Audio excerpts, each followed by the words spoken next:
what's up? It's your boy, the mental organism designed only for killing, and today we're talking about something I've talked about before, which was the Avengers game. Now, announced last year, back around the same time around now, I believe at a Comic-Con or E3, one of the two, I forget which one. So the concept was that they were making an Avengers game. There was a big deal about how they didn't look like the MCU characters, which I think was kind of the point, but you can go back and watch that video that I did way back when, a year ago. So now we've come to the point where I talked about this yesterday or last week about it's looking promising, solely on the fact that it looks like it's kind of picking up development. It kind of has the Sonic the movie kind of concept where people complained and they're like, okay, well, we'll work on this and work on that. And on its own, I think it works and looks good as a single-player game.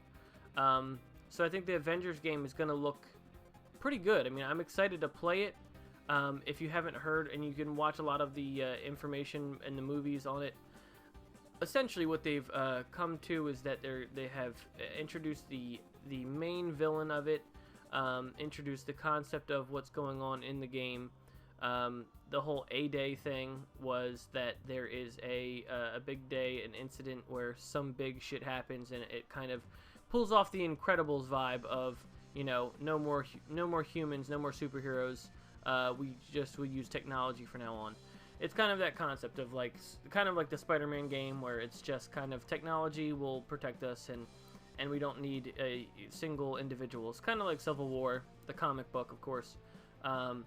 And it's looks like as it's getting better and better.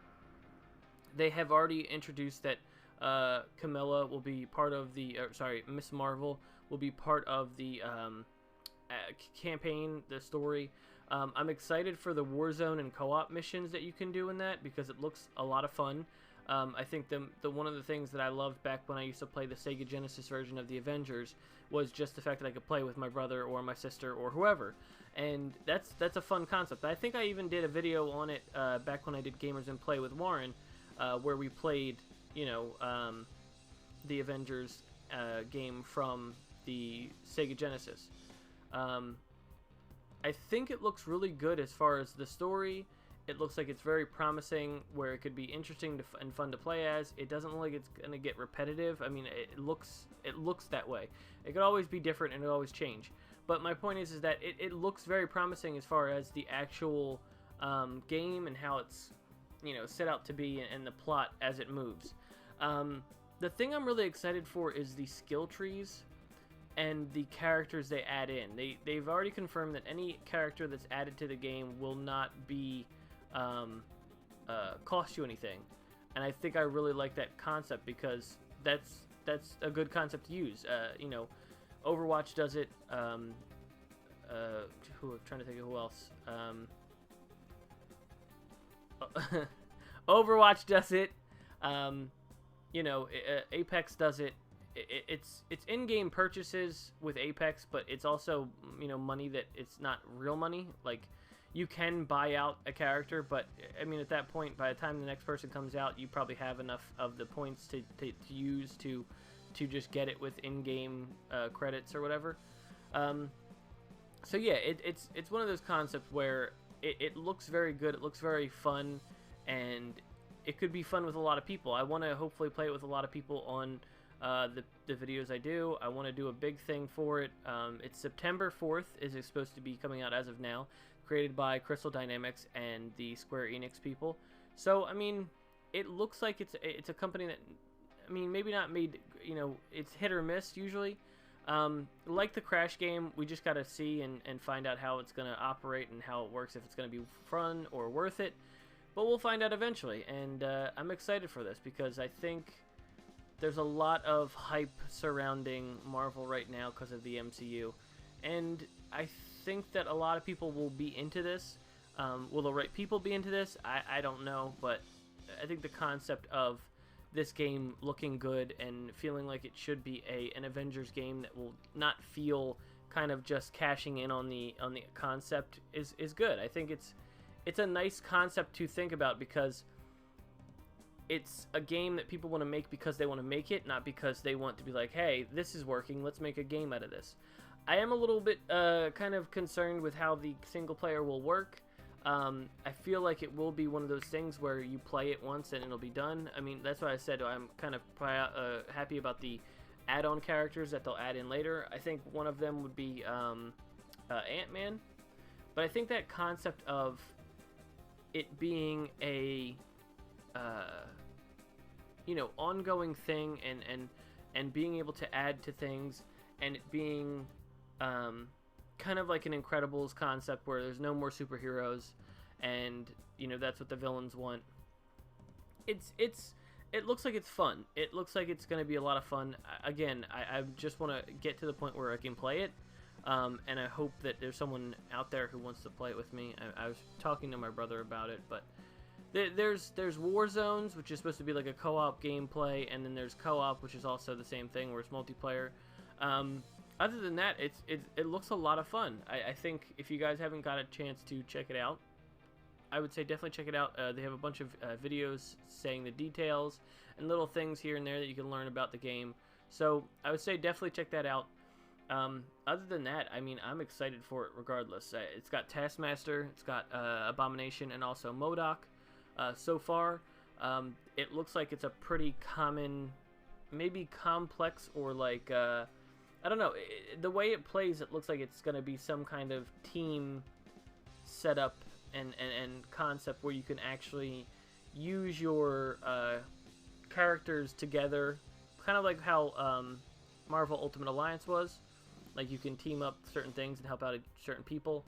So I think it looks great. I mean, I think people didn't give it a chance at first, and of course I did the video on that, on how people said that they looked nothing like the characters. Like, example, Black Widow doesn't look like Scarlett Johansson, and I don't think that's the point of what they're trying to do. I think what they're trying to do is make a game that people are going to enjoy and not worry about whether it's canon to the MCU or whatnot. I feel like this is going to be a fun game, and it's worth a play. I think it's definitely worth buying. Again, it just seems like one of those games that kind of seems like one game, like you finish the game and it's kind of over. I don't know how many times I would play it, but I think the cinematic aspect, which is good. I don't have any problem with having a cinematic experience when it comes to games. I think it's very good to have that kind of concept and just kind of enjoy a game. That's why I like Last of Us and Uncharted. It's the storytelling is what really reels you in on it. And I think, considering that these are characters you know already, this will be fun. I'm all for it ever since I've seen these past couple trailers that they've been putting out, and putting out more and more videos as they go. It looks really fun. It looks like a game that I would definitely try out, and I think it's definitely worth a try. I'd say give it a chance. Check out the videos they have on it, because they've been giving more and more details as it goes. And again, it's September 4th, so we have plenty of time for them to add more stuff in. My hope is to have, some kind of character like Spider-Man or, Doctor Strange, someone cool to come in and just be able to play as. I mean, not that the main people aren't exciting to play as. I just, it's the concept of I'm interested in to see what they're going to do as far as keeping the game fresh, which is a lot of problems nowadays. Which is kind of the good part. Video games are kind of, they used to be like, they make something and the playability is over, and whether you like the game or not, you keep playing. I think the concept of having a game that's replayable over and over again is good. I think that's a cool way of thinking. Fortnite and Siege, and you see these games that have been around for like 4 years, and it's not because of esports half the time. It's just because the game is fun. Look at Minecraft, look at Roblox, look at Fortnite, look at Overwatch. It's a game where it stays fresh and has stuff added to it, or the gameplay is just fun to play. There's a lot of single player games that are like that too. I just think it's a lot of the time where it's just fun to add on stuff and keep the game fresh and alive. So yeah, I just wanted to talk about that. I think it's interesting where gaming has been from when I started playing games. How it's been a lot more of the what can we add to the game instead of what new game can we make. People aren't making new games or sequels right away because they're focusing on one game and making sure this game is polished and works well, so that way people will buy it or play it for a long time. It's the main point of video games, which is longevity. How long can you play the game for? I think this is a really nice age for gaming as far as, you know, we've been lenient on microtransactions in the past, and I think it's coming back where it's less of companies saying, hey, we're going to give you these things, but you have to pay for them. I think it's more of like, hey, we're gonna give this to you for free, and this is enjoyable to play regardless whether, you know, you put the $60 in, you're getting it regardless. You're enjoying it regardless, and whether you want to add stuff to it, that's up to you. But we're gonna give this to you and add stuff to you, to your game, and just make it more enjoyable to play. It's a nice concept, and a lot of companies do this really well. I think Blizzard is great about it. Adding on stuff and making things easy to play. I mean, it's like if Overwatch was a subscription service, I'd be like, yeah, this game is garbage. Just on that alone. The game is great, but it's just on that alone, the concept that would be a subscription service like World of Warcraft or something. I don't play World of Warcraft because I'm not going to pay a game so that way I can just mine stuff and just grind for a good while. I mean, I can get into MMORPGs all day. I've never gotten into them. It seems like by the end, at a certain point, I find out, like, what does this matter? Why would I care about this? You know, stuff like that. I've played Neverwinter and a couple other ones, and it's not a bad concept or bad genre of game. I just find it not very fun or amusing. I think that's the main point. But yeah, that's it. I will see you guys next time. Again, don't forget to check out my Twitch, twitch.tv/PookieTheWolf. You're watching footage of it right now. And just don't forget to like and subscribe this video, and I will see you guys next time.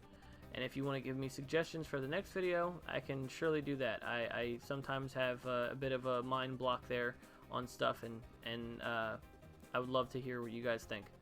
So I'll see you guys next time. You know, new love for the games and people who've never played it before. Because of the resurgence and popularity of the Trilogy Remastered, they've been willing to work on a new game considered Crash 4. It's about time. Also, it's called It's About Time. I just wanted to state that fact because it's kind of confusing, because finally, I've been waiting for this for a while, and finally we have. I mean, I never thought it'd be a thing that we got, but we finally have gotten a Crash Bandicoot 4, which is supposed to stay true to the original and not be treated like a Crash, or be treated like a Sonic